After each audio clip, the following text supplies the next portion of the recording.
Praise be to our living God. We welcome all of you in the glorious name of our Lord and Savior, Jesus Christ. We also welcome on behalf of the Kodambakam Christian Brethren Assembly and the GLM bookshop in Chennai. Today also we'll start with the word of prayer. I request from Madurai, Brother Evangelist Alphonse to start and bless the whole meeting. Over to Evangelist Alphonse in Madurai.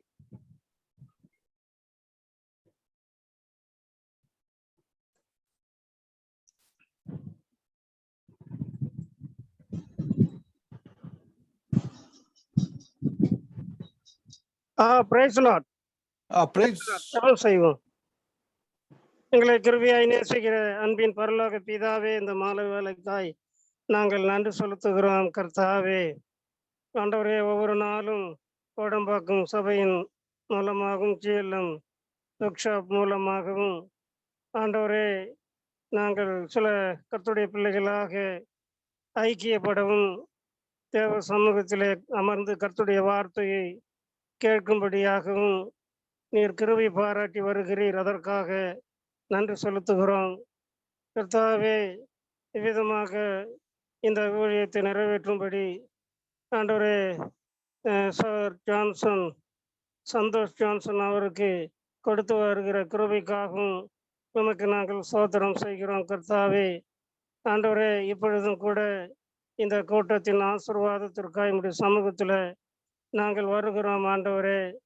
ஆண்டவருடைய பிரசன்னமும் ஆண்டவரே கர்த்தாவே நம்முடைய கிருபையும் கர்த்தாவே இந்த அலைவரிசையில் இருந்து நாங்கள் கர்த்தரை மகிமைப்படுத்தக்கதாக நீர் கிருபை பாராட்டும்.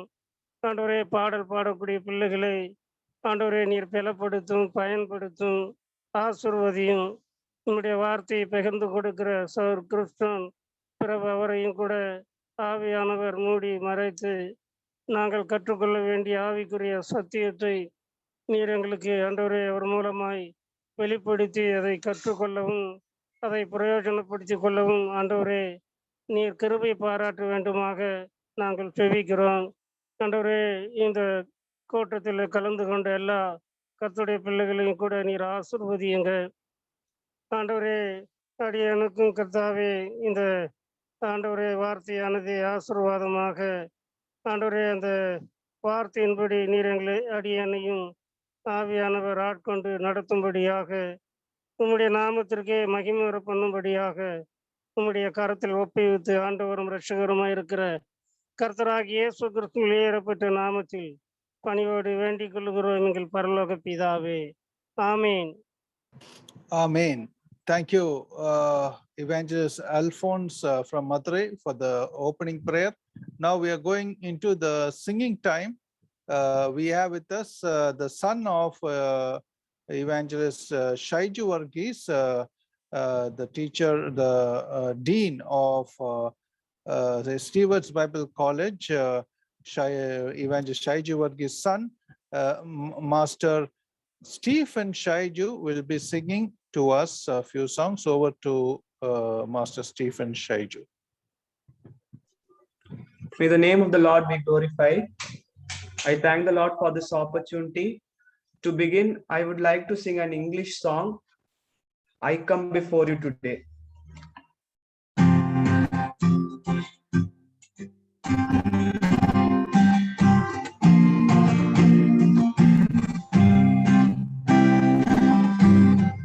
I come before you today,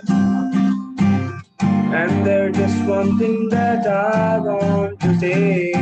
Thank you, Lord. Thank you, Lord, for all you've given to me, for all the blessings that I cannot see. Thank you, Lord. Thank you, Lord. With a grateful heart, with a song of prayer, with an outstretched arm, I bless your name. Thank you, Lord. I just want to thank you, Lord. Thank you, Lord.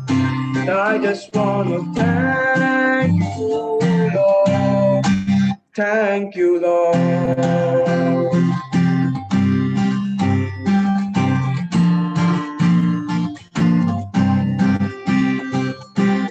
For all you've done in my life, the darkness and gave me your light. Thank you, Lord. Thank you, Lord.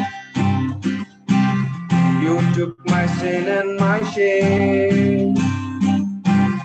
You took my sickness and healed all my pains. Thank you, Lord. Thank you, Lord. With a grateful heart, with a song of praise, with an outstretched arm, I bless your name. Thank you, Lord. I just want to thank you, Lord. Thank you, Lord. I just want to thank you, Lord. Thank you, Lord.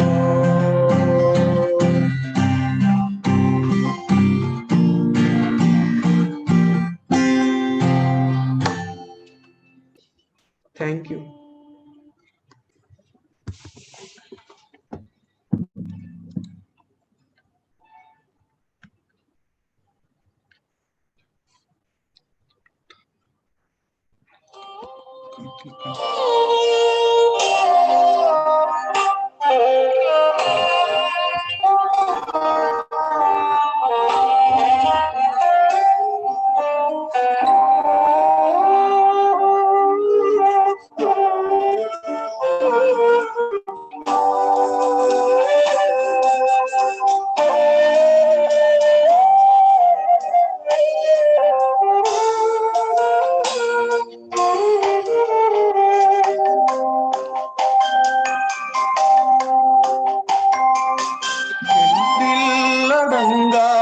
ஸ்தோத்திரம் தேவா என்றென்றும் நாம் பாடுவே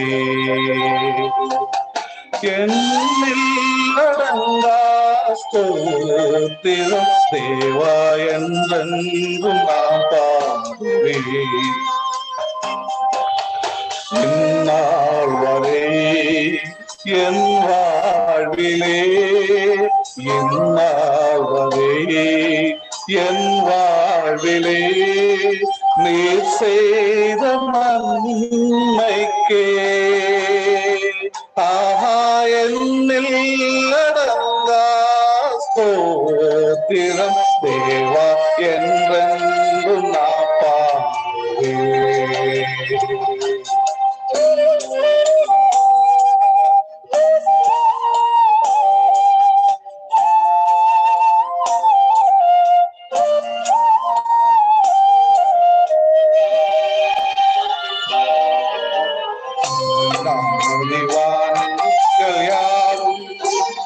அதில் கீழுள்ளாயம்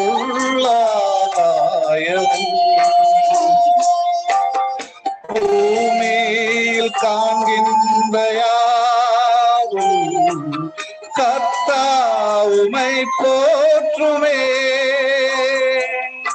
காற்றீரில் வாழ்கின்ற யாவும் காடும் காற்றும் பனித்தூறலும் நாட்டேனில் வாழ்கின்ற யாவும் நாதா உமை போற்றுதே ஆஹா என்னில் அடங்கா ஸ்தோத்திரம் தேவா என்றென்று நாம் பாடுவே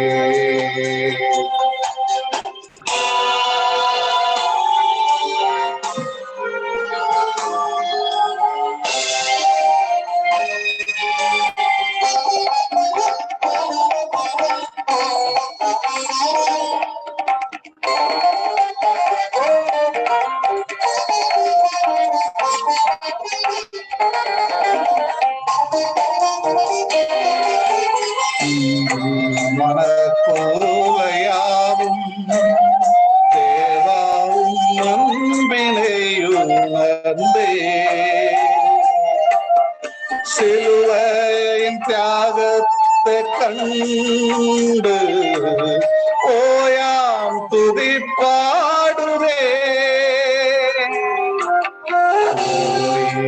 வாழ்கின்ற யாவும் அதன் மேலுள்ள ஆதாயமும்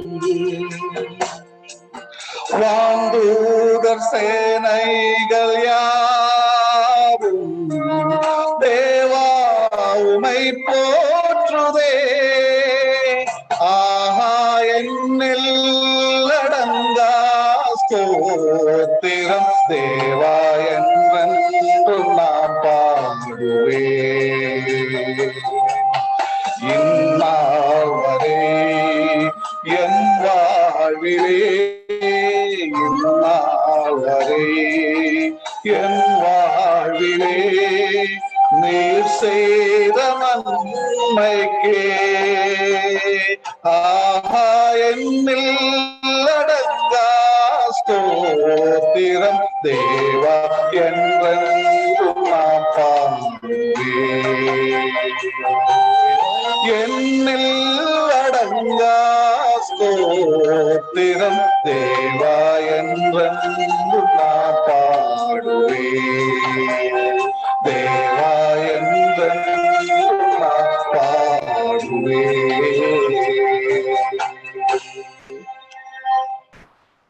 Thank you. Thank you, Brother Shaiju, Varghese and family, Master Stephen, for the two songs. May the good Lord be with you. Thank you very much. We welcome all of you in the glorious name of our Lord and Savior, Jesus Christ. We also welcome on behalf of the Kodambakkam Christian Brethren Assembly and the GLM Bookshop Ministries in Chennai. Today, we have with us Evangelist Kriston Prabhu from Paramakudi. Our dear evangelist is going to talk from the topic of the expectations of God from Deuteronomy chapter 10, verse 12 and 13. So what does God expect from us and how much he expects? So let us listen to the word of God, and we thank Evangelist Kriston Prabhu for having accepted our invitation, the Kodambakkam Christian Assembly invitation. In the evening time, we give glory to God. Now, we also are coming close to 350th Kodambakkam Zoom Bible Study meeting. We praise God for that. We praise for God for all the preachers, for all the participants, the singers, translators, and prayer saints who have been praying across times and ages from last year, last lockdown onwards, March onwards.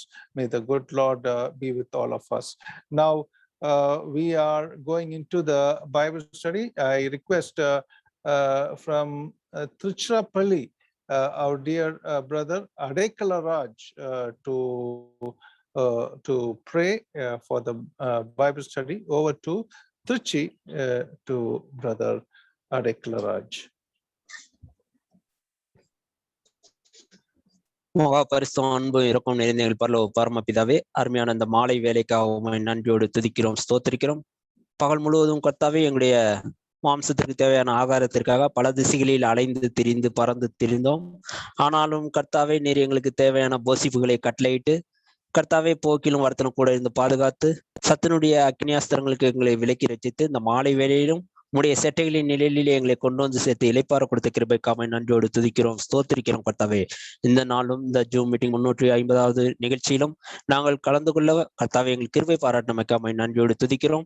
இதை பல வித பாரங்களுக்கு மத்தியிலே சிரமத்திற்கும் மத்தியிலே கர்த்தாவே உற்சாகமாய் செய்து வருகிற இந்த GLM புக்ஸ் மினிஸ்ட்ரி ஊழியத்தை கர்த்தாவே மட்டுமாய் ஆசீர்வதித்து பலப்படுத்தி வருகிறமைக்காக நன்றியோடு துதிக்கிறோம், ஸ்தோத்திரிக்கிறோம். கர்த்தாவே இந்த நாளும் செய்து கொடுக்க போகிற பரமக்குடி தேவ ஊழியர் கிறிஸ்டோன் பிரபுக்காக ஜெபிக்கிறோம். அவர்களுக்கு கொடுக்க போகிற தேவ செய்திக்காக உம்மை நன்றியோடு துதிக்கிறோம், ஸ்தோத்திரிக்கிறோம். இதோ கர்த்தாவே, அழிந்து போகிற உணவுக்காக கிரியை நடப்பியாதீங்கள், என்றென்றைக்கும் அழியாத நித்திய ஜீவ வசனத்திற்காக கிரியை நடப்பீங்கள் என்று சொன்ன இப்பொழுதும் ஆவிக்குரிய சிந்தையோடு உடைய சமூகத்தில் அமர்ந்திருக்கிற இந்த குழுவினர் யாருக்காகவும் உம்மை நன்றியோடு துதிக்கிறோம், ஸ்தோத்திரிக்கிறோம். எழுந்திருக்கிற ஒவ்வொரு பிள்ளைகளையும் ஆசீர்வதியும். இதோ பாடல் பாடின பிள்ளைகளை ஆசீர்வதித்தீர், இசைக்கருவிகளை ஆசீர்வதித்தீர் கர்த்தாவே. தொடர்ந்து தேவ செய்தி எங்களுக்கு ஆசீர்வதித்து தர வேண்டுமா வேண்டிக் கொள்கிறோம். இதோ கர்த்தாவே, எந்தவித தடங்களும் கர்த்தாவே நெட்வொர்க் ப்ராப்ளம் வராதபடிக்கு கர்த்தாவே எங்களுக்கு சகல காரியங்களையும் நீர் தாமே ஆசீர்வதித்து தர வேண்டுமாய் கர்த்தர் மீட்பர் இரட்சகருமாய் இயேசு கிறிஸ்து நாமத்தில் தாழ்மையாய் வேண்டி ஜெபிக்கிறோம் ஜீவனுள்ள பரமபிதாவே. ஆமென். Amen. Thank you, Brother Adekala Raj, for the prayer. Now we are going into the Bible study. Over to Parmakudi to Evangelist Christian Prabhu.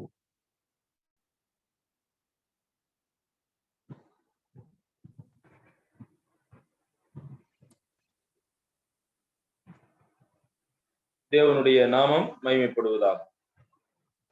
இந்த நாளிலே இப்படிப்பட்ட ஒரு சந்தர்ப்பத்தின் வாயிலாக இந்த ஜூம் இணைப்பில் இருக்கக்கூடிய உங்கள் யாவரையும் சந்திப்பதிலே நான் கர்த்தருக்குள் மிகுந்த மகிழ்ச்சி அடைகிறேன். இப்படிப்பட்ட வாய்ப்பை தந்த தேவனுக்கு நான் நன்றி செலுத்துகிறேன்.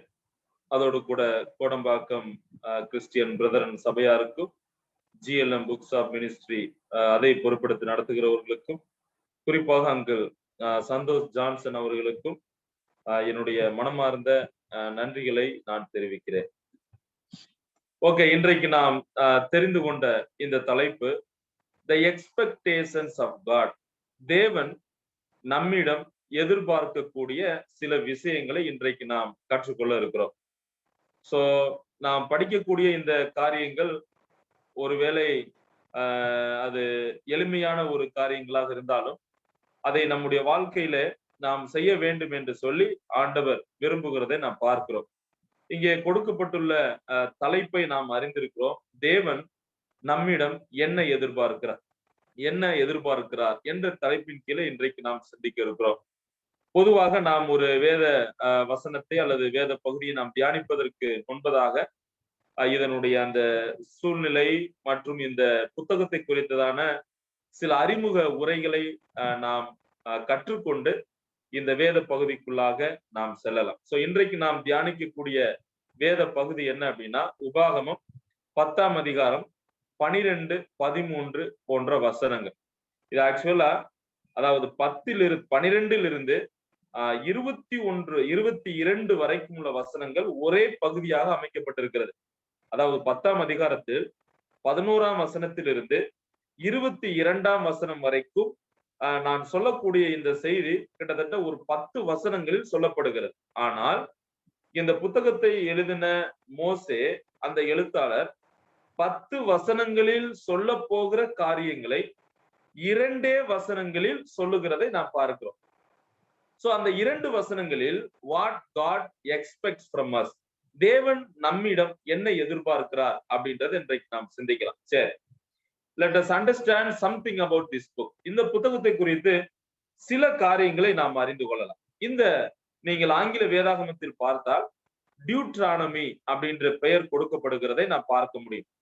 எப்படி இந்த பெயர் வந்தது என்று நாம் கேட்டால், அதாவது யூத ரபிமார்கள், யூத பண்டிதர்கள் இந்த ஒவ்வொரு புத்தகத்தையும், அதாவது முதல் 5 புத்தகங்கள் 5 ஆகமங்கள் என்று அழைக்கப்படுகிறது. ஆதியாகமம், யாத்திராகமம், லேவியாராகமம், எண்ணாகமம், உபாகமம். இந்த 5 புத்தகங்கள் 5 ஆகமங்கள் அல்லது மோசேயின் நியாய பிரமாணங்கள், த லா ஆஃப் மோசஸ் என்றும், பென்டடுக் அதாவது 5 ஸ்க்ரோல்ஸ், பென்டா மீன்ஸ் 5, ஸ்க்ரோல்ஸ் மீன் சுருள்கள், சோ 5 சுருள்கள் என்றும், தோரா என்றும் இந்த பகுதிக்கு பெயரிட்டு அழைத்தார்கள். அதிலே ஒவ்வொரு புத்தகத்தினுடைய அந்த ஆரம்ப வார்த்தை, உதாரணமாக ஆதியாகமம் என்ற பெயர் எப்படி வந்தது என்று கேட்டால், அதனுடைய the beginning word எப்படி ஆரம்பமாகிறது? in the beginning God created heavens and the earth. அப்ப ஆரம்ப வார்த்தைகளையே ஒவ்வொரு புத்தகத்திற்கும் பெயராக வைத்தார்கள். உங்களுக்கு புரிந்திருக்கும் என்று நான் நினைக்கிறேன். ஆதியாகமம் என்று சொல்லும் பொழுது அந்த பெயர் யார் வைத்தது, எப்படி வந்தது? யூத ரபிமார்கள் அன்றைக்கு இந்த 5 சுருட்களை, 5 புத்தகங்களை அழைப்பதற்காக பெயர்களை இட்டார்கள். எப்படி? அந்த புத்தகத்தினுடைய முதல் வார்த்தையை புத்தகத்தின் பெயராக மாற்றினார்கள். ஆதியாகமம் எப்படி ஆரம்பிக்கிறது? ஆரம்பம், பிகினிங் என்று ஆரம்பிக்கிறது. எனவே இந்த புத்தகத்திற்கு ஆரம்பத்தின் புத்தகம் என்று வைத்தார்கள். யாத்ராகமம் புத்தகம் அந்த பெயர் எப்படி வந்தது? யாத்ராகமம், யாத்திரை அப்படின்றது பயணம், கோயிங் அவே, அதாவது கோயிங் அவுட் அல்லது வே அவுட். நாம் யாத்ராகமம் 1ஆம் அதிகாரத்தில் பார்த்தால் எகிப்திற்கு போன நாமங்கள் ஆவன. சோ கோயிங் வே, கோயிங் அவுட். சோ அந்த வார்த்தையை யாத்ராகமம் என்று பெயரிட்டு அழைத்தார்கள். இப்படி ஒவ்வொரு புத்தகத்திற்கும் பெயர்களை, அதாவது ஆரம்ப வார்த்தை வைத்து இந்த புத்தகத்தின் பெயராக அழைத்தார்கள். அதுபோல உபாகமம், இந்த புத்தகத்தினுடைய பெயரும் கூட இப்படித்தான் வைத்து அழைத்தார்கள். எப்படி உபாகமம் ஆரம்பிக்கிறது என்று கேட்டால், அங்கே தீஸ் ஆர் த வேர்ட்ஸ், அவர் சொன்ன வார்த்தைகளாவன என்று ஆரம்பிக்கிறது. அதை எபிரேய மொழியிலே தபாரீம் என்று சொல்லுவார், வார்த்தைகள். சோ அவர் சொன்ன வார்த்தைகளாவன, இந்த வார்த்தையே உபாகமம் என்ற பெயர் அவர்கள் வைக்கிறதை நான் பார்க்க முடியும். சரியா? இந்த வார்த்தை, ஆங்கில வார்த்தை டியூட்ரானமி அப்படின்ற வார்த்தை, it is derived from the Greek word called டியூட்ரானமியோன். டியூட்ரானமியோன் என்ற வார்த்தையிலிருந்து ஆங்கில வார்த்தையான டியூட்ரானமி என்ற வார்த்தை வந்தது. அதை தமிழிலே நாம் உபாகமம் என்று சொல்லுகிறோம். சரி, இதற்கு என்ன அர்த்தம்? டியூட்ரானமியோன் அல்லது டியூட்ரானமி என்றால் செகண்ட் லா கிவிங் என்ற அர்த்தம். தமிழிலே 2ஆம் நியாய பிரமாணம் கொடுக்கப்படுதல் என்ற அர்த்தம். அல்லது அதற்கு வேறு ஒரு அர்த்தம் கூட உண்டு. செகண்ட் லா, 2ஆம் நியாய பிரமாணம் என்று இதற்கு பெயர் உண்டு. அது மட்டுமல்ல, ரிப்பீட்டேஷன் ஆஃப் த லா, நியாய பிரமாணம் ஒரு முறை கூட திரும்ப சொல்லுதல் என்று இதற்கு அர்த்தம் கொள்ளுகிறது. அப்ப நமக்கு இங்கே ஒரு கேள்வி வருகிறது. ஏற்கனவே மோசே சீனாய் மலையில் தேவனிடமிருந்து அந்த நியாய பிரமாணத்தை வாங்கிவிட்டார். அந்த நியாய பிரமாணத்தை குறித்து ஏற்கனவே சொல்லிவிட்டாரே, 2வது நியாய பிரமாணத்தை எப்பொழுது ஆண்டவர் மோசேக்கு கொடுத்தார் என்ற கேள்வி நமக்கு எழுவது சாத்தியம்தான். அதற்கு என்ன பதில்? இது 2ஆம் நியாய பிரமாணம் என்பது புதிதாக கொடுக்கப்பட்டது அல்ல. ஏற்கனவே கொடுத்த அந்த நியாய பிரமாணத்தை இங்கே என்ன செய்யறாங்க? It is simply partial restatement and explanation of the previous laws of Israel to the new generation which grow up in the wilderness. அதாவது ஏற்கனவே தேவன் மோசேயிடம் நியாய பிரமாணத்தை கொடுத்து விட்டார். அந்த நியாய பிரமாணத்தை இப்பொழுது திரும்ப ஒரு முறை கூட அவர்களுக்கு ஞாபகப்படுத்துகிறார். எனவே இது 2ஆம் நியாய பிரமாணம் கொடுக்கப்படுதல் என்று அர்த்தம் கொள்ளுகிறது. அப்ப நமக்கு இன்னும் சற்று கேள்விகள் எழுகிறது. ஏன் அவர் 2வதாக அந்த நியாய பிரமாணத்தை சொல்ல வேண்டும், கொடுக்க வேண்டும் என்று கேட்டால், இப்பொழுது அந்த சூழ்நிலையை நான் பார்க்கும் பொழுது இங்கே மோசேயால் நடத்தப்பட்டு வந்தவர்கள் ஒரு நியூ ஜெனரேஷன் மக்களாக, ஒரு புது சந்ததியார் இங்கே இருக்கிறதை நான் பார்க்கிறோம். இந்த வனாந்தர பிரயாணங்களிலே அநேகர் பிறந்து வளர்க்கப்பட்ட புதிய புதிய சந்ததிகள் இப்பொழுது இருக்கிறார்கள். சோ இவர்களுக்கு ஏற்கனவே தேவன் கொடுத்த அந்த கற்பனையை, அந்த கட்டளையை திரும்ப ஒரு முறை எடுத்து காண்பிக்கிறார். ஆகவே தான் இதற்கு பெயர் செகண்ட் லா, 2ஆம் நியாய பிரமாணம் என்று அழைக்கப்படுகிறது. இப்ப பாருங்க, டியூட்டர் அப்படின்னா செகண்ட் அப்படின்னு அர்த்தம். Deuteronomy, deutero means second. Nomos means law. நோமோஸ் என்றால் பிரமாணம் அல்லது சட்ட திட்டங்கள். Deutero means second. அப்ப டியூட்ரானமி மீன்ஸ் 2ஆம் நியாய பிரமாணம் என்ற அர்த்தம். இதை எபிரேய மொழியில் எப்படி அழைத்தார்கள் என்றால் ஏலா கேட் தபாரீம், ஏலா கேட் தபாரீம் என்று அழைத்தார். அதனுடைய அர்த்தம் என்ன? தீஸ் ஆர் த வேர்ட்ஸ், அவர் சொன்ன வார்த்தைகள் ஆவன. தமிழில் அப்படித்தான் நான் படிக்கிறோம். நான் சொன்னேன், அதாவது முதல் 5 புத்தகங்களில் முதல் வார்த்தை எப்படி ஆரம்பிக்கிறதோ அந்த வார்த்தையை புத்தகத்தின் பெயராக அழைத்தார்கள். சோ அதுபோல இந்த புத்தகத்திற்கும் இப்படித்தான் பெயர் வந்தது. மேலும் இந்த புத்தகத்தை குறித்து நாம் படிக்கும் பொழுது மோசே இப்பொழுது மரணம் அடைய போகிறார். என்னை நீங்கள் சற்று கவனமாக இந்த சூழ்நிலைகள், பின்னணிகள் எல்லாம் நீங்கள் கேட்க வேண்டும். இந்த காரியங்களை நாம் அறிந்து கொண்டால்தான் அந்த வேத பகுதியை நாம் புரிந்து கொள்வதற்கு எளிமையாக இருக்கும். எனவேதான் நான் இந்த புத்தகத்தை குறித்ததான சில காரியங்களை நான் உங்களுக்கு சொல்லி வருகிறேன். சரிங்களா? அப்ப ஏன் இது 2ஆம் நியாயப்பிரமாணம் என்று அழைக்கப்படுகிறது, இதனுடைய அர்த்தம் என்ன, எபிரேய மொழியில் எப்படி அழைக்கப்படுகிறது அப்படின்னு சொல்லி பார்த்தோம். ரைட். இந்த புத்தகத்தில் நம்ம பார்க்கும் பொழுது மோசேயின் மரணம் நெருங்க போகிறது. சோ மோசேயின் மரணத்திற்கு முன்பாக அவங்க இப்ப எங்க வராங்க அப்படின்னா the plain of Moab, மோவாபினுடைய சமவெளி பகுதிக்கு வராங்க. இப்ப மோசே மரணம் அடைய போகிறார். அதற்கு முன்பாக பாலஸ்தீனாவிற்கு எதிரே உள்ள மோவாப் சமவெளி பகுதிகளில் இஸ்ரவேல் மக்களுக்கு சொல்லப்பட்ட கடைசி அறிவுரைகள் தான் இந்த உபாகம புத்தகம். சரிங்களா? மோசே மரிக்க போகிறார், அது நமக்கு தெரியும். உபாகமத்துல 31ஆம் அதிகாரத்திற்கு பின்பு 31, 32, 33, 34 இந்த அதிகாரங்கள் மோசேயினுடைய வாழ்க்கை, அவர் செய்த ஊழியம், அவரது மரணத்தை குறித்து பேசுகிறது. அப்ப இந்த 30 அதிகாரங்கள் வரைக்கும் நாம் என்ன பார்க்கிறோம்? இந்த இஸ்ரவேல் ஜனங்கள், அதாவது புதிய சந்ததிகள், இந்த மோசேக்கு பின்பதாக அவர்கள் வழிநடத்தப்பட்டு வனாந்தர மார்க்கமாய் வழிநடத்தப்பட்டு அவர்கள் வந்து கொண்டிருந்த இந்த சூழ்நிலையில் அவர் மரிக்க போகிறார், அவருடைய மரணம் சற்று வெகுவாக நடக்க போகிறது என்பதை அறிந்து அவருடைய மரணத்திற்கு முன்பதாக பாலஸ்தீனாவிற்கு எதிரேயுள்ள மோவாப் சமவெளி பகுதியில் இஸ்ரவேல் மக்களுக்கு சொல்லப்பட்ட கடைசி அறிவுரைகள் தான் இந்த உபாகம புத்தகம். சரிங்களா? அது மட்டுமல்ல, இந்த புத்தகத்துல நம்ம ரொம்ப இன்ட்ரெஸ்டான காரியம்லாம் நம்ம பார்க்கலாம். இந்த புத்தகம் எப்படி ஆரம்பிக்கிறது? How this book begins. இது எப்படி ஆரம்பிக்கிறது?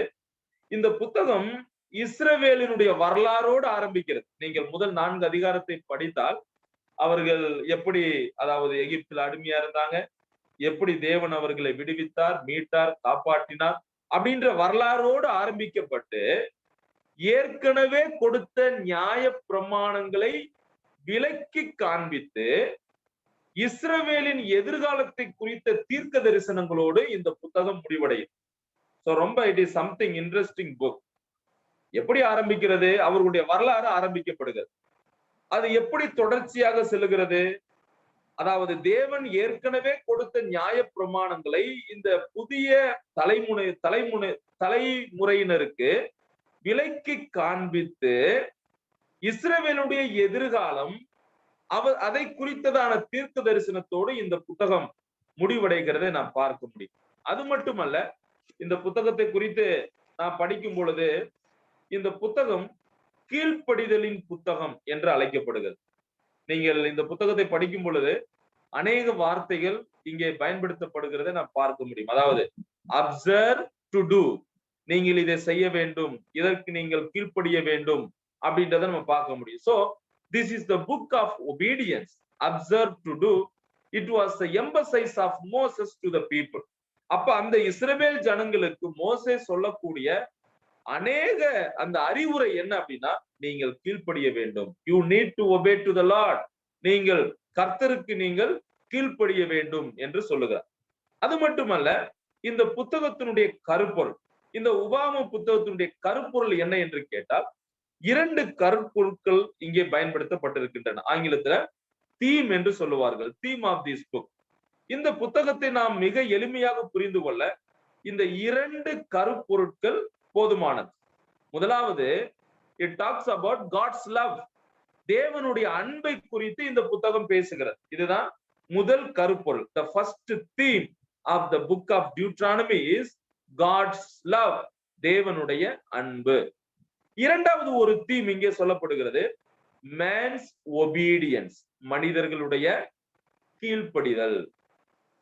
சோ தேவனுடைய அன்பு ஒரு பக்கம், மற்றொரு பக்கம் அவருடைய அன்பின் நிமித்தமாக அவருக்கு கீழ்ப்படிய வேண்டும். இந்த 2 கருப்பொருட்களும் இந்த புத்தகத்தில் அநேக இடங்களில் பயன்படுத்தப்படுகிறதை நான் பார்க்க முடியும். அது மட்டுமல்ல, this book shows blessings of obedience and the curses of disobedience.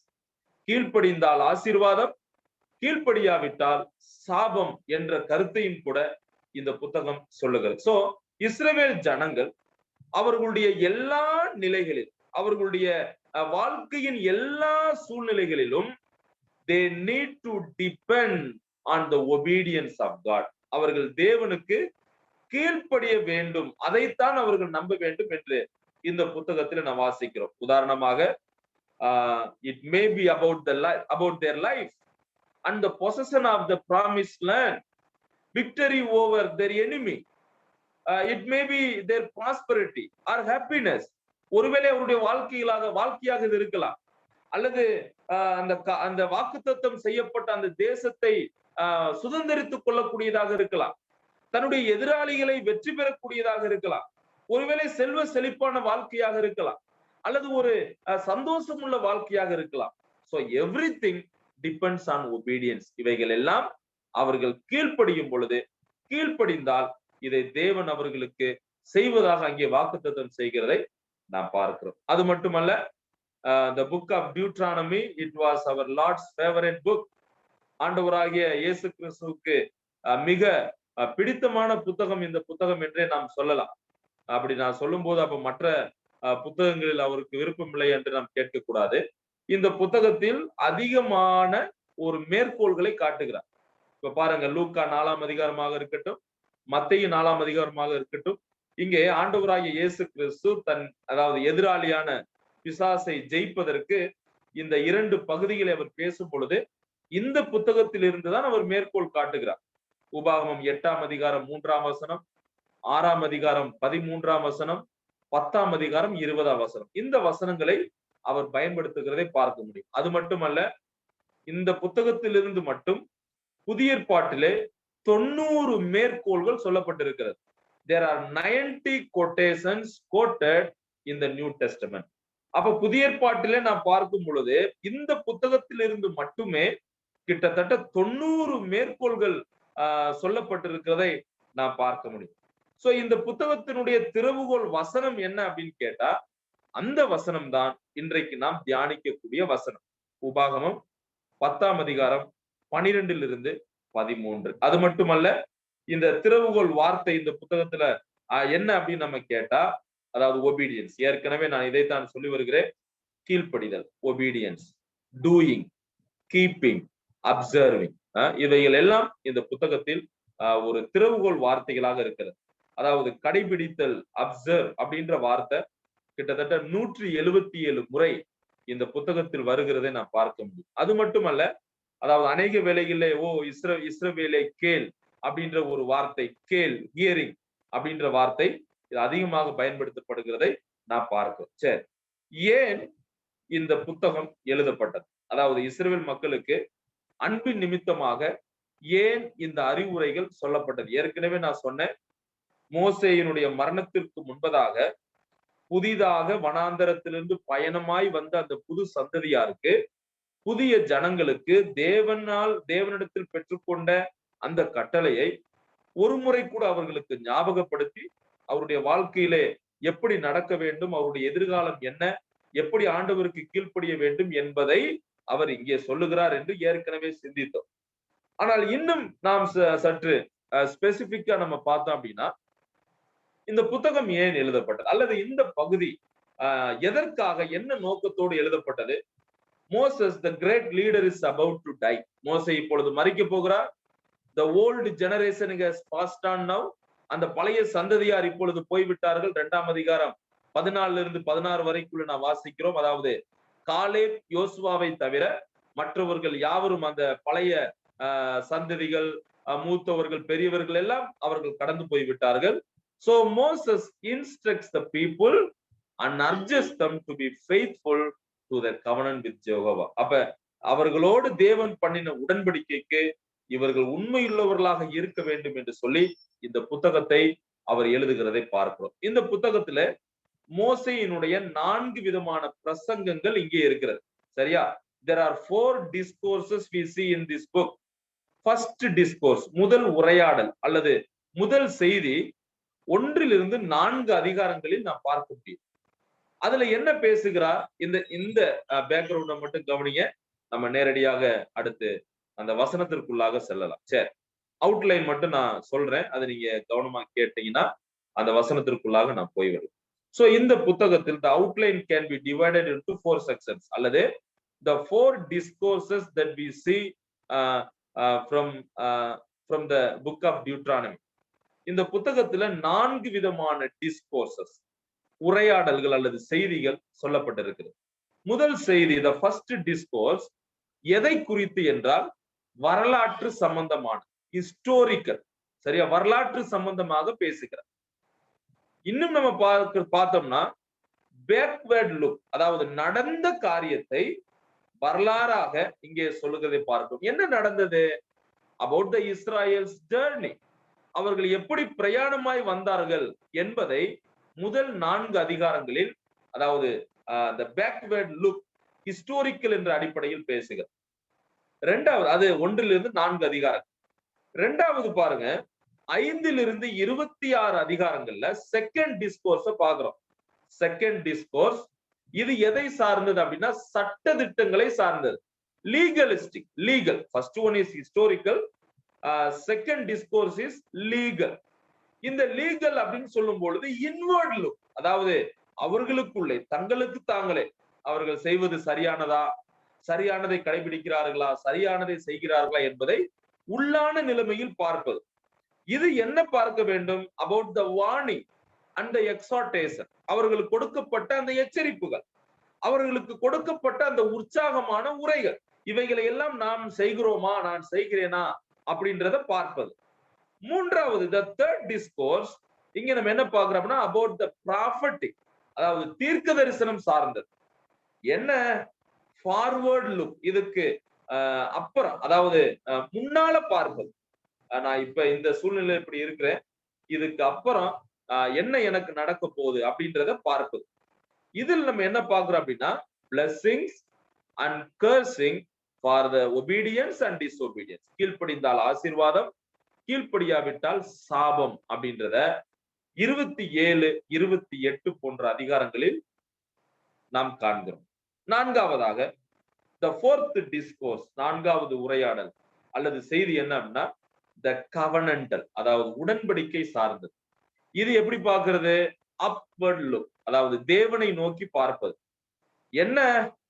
Palestinian covenant concerning the land, ஆண்டவர் அவர்களுக்கு கொடுக்கக்கூடிய அந்த தேசத்தை குறித்து தேவனை நோக்கி பார்ப்பது. இந்த 4 விதமாக இந்த புத்தகம் பிரிக்கப்படுகிறது. கடைசி 31 to 34 அதிகாரங்கள்ல மோசேயினுடைய வாழ்க்கை, ஊழியம், மரணம் போன்றவைகளை இந்த புத்தகம் கூறுகிறதை நாம் பார்க்க முடியும். சோ அப்ப இந்த புத்தகத்திலிருந்து ஓரளவு சில காரியங்களை நாம் கற்றுக்கொண்டோம். இந்த புத்தகத்தினுடைய பெயர் எப்படி வந்தது, ஏன் இது 2ஆம் நியாயப்பிரமாணம் என்று அழைக்கப்பட்டது, இதை எழுதிய மோசே ஏன் இந்த காரியங்களை எழுதினார், என்ன நோக்கத்தோடு எழுதினார், இந்த புத்தகத்தினுடைய கருப்பொருள் என்ன, என்னென்ன வார்த்தைகள் பயன்படுத்தப்பட்டிருக்கிறது, யாருக்கு இதை எழுதினார், என்ன நோக்கத்தோடு எழுதினார் அப்படின்னு பார்த்தோம்.